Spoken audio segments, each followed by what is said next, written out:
When it comes to the size and scope of stimulus checks for COVID-19 relief, there are three common opinions that you hear among lawmakers: make them big, make them targeted, or make them recurrent for as long as the pandemic lasts.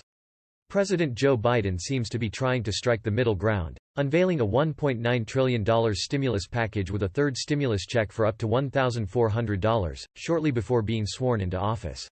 Well, there's legitimate reason for people to say, do you have the lines drawn the exact right way? Should it go to anybody making over X number of dollars, or why? Biden said Monday about the $1,400 stimulus check figure. I'm open to negotiate those things. But this is all a bit of a moving target in terms of the precision with which this goes. By signaling a willingness to sign a stimulus bill with a smaller third stimulus check, or one that goes to fewer people, Biden's comment could open up a discussion about how big the next stimulus check be, or how to send it to fewer people overall. And further, how to do that while also working to include two new groups who didn't qualify for the previous checks. We'll explain why a $1,400 sum is raising hackles and some possible ways a third stimulus check could become more targeted. Why do some lawmakers think a $1,400 stimulus check isn't targeted? The argument here is that a $1,400 per person maximum would send millions of stimulus checks to people who are considered high earners, in addition to sending the full $1,400 upper limit to many tens of millions of people who fit into the sweet spot that Congress wants to supply with stimulus money. For the sake of simplicity, that's single taxpayers with an adjusted gross income of $75,000 per year or less, and their equivalent for heads of household and married couples. The reason that a $1,400 limit could send checks to people who make too much money comes down to the way that stimulus checks have been calculated so far. The formula was written into the respective stimulus bills in a way that provides a partial payment to people who make more than the $75,000 per year threshold up to a certain limit. Looking at the formula for the $1,200, $600 and proposed $1,400 checks, it's immediately clear how raising or lowering the per-person limit, e.g. $1,400 versus $600, can change how many people over the $75,000 income limit would get a payment. For example, using our $1,400 stimulus calculator, a single taxpayer making $102,900 per year could receive a stimulus check for $5. If they make $90,000, they could get $650, and with an adjusted gross income of $85,000, the Treasury would send a check for $1,150. In contrast, a $600 stimulus maximum allots a single taxpayer with an AGI of $80,000 a stimulus check for $350. The same person who makes $86,900 a year would get only a $5 check.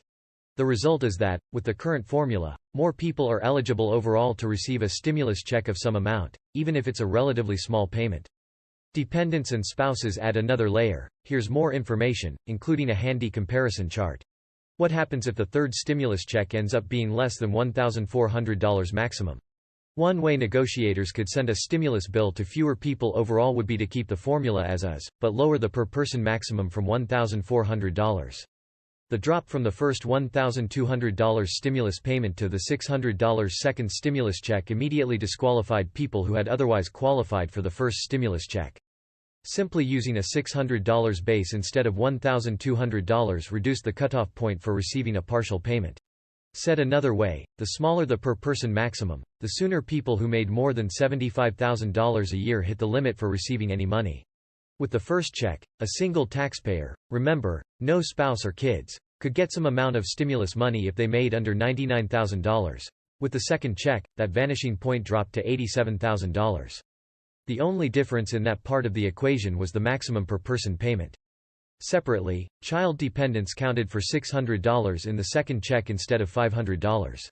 Again, here's a deeper explanation of the stimulus check formula, especially with kids, and here's how to calculate more variables in a possible $1,400 check. What happens if the stimulus calculation changes? Changing the math in the stimulus check formula used for the first two checks would be one way to potentially limit the number of people who receive a check. Adjusting the formula so people who make over $75,000 per year would hit the vanishing point could hypothetically let lawmakers keep a $1,400 maximum payment while sending out fewer checks overall. For example, with the current formula, a $1,400 check would give a person with an AGI of $80,000 a year a $1,150 stimulus check. An adjustment to the formula could potentially lower that figure to $800 to pick an arbitrary number, and so on. That would effectively mean that people who are relatively high earners would get a much smaller check or none at all. What if Congress agrees on an arbitrary income cutoff? Let's say lawmakers wanted to send $1,400 to everyone who makes under $75,000 per year, but didn't want to send money to anyone who makes $90,000 a year or above. Another hypothetical way to achieve that would be to leave the stimulus check formula as is, but create an additional cutoff that would stop the IRS and Treasury from sending checks to single taxpayers with AGIs at $90,000 or above. Again, this is just an example, with negotiators working out specifics for married couples filing jointly, and people with dependents. What about qualifications for new groups of people? In addition to supporting larger stimulus checks, Biden also wants to include two previously excluded groups: dependents of any age, not just children under 17, and all families with mixed status citizenship. Combined, that could potentially extend stimulus funds to nearly 20 million people who previously might not have been counted toward the family total. If passed, the outcome would most likely be a larger stimulus check for families that previously qualified, in the case of 17-year-olds and older adult dependents, and some mixed-status families qualifying for a new check for the first time. In all cases, families would have to meet all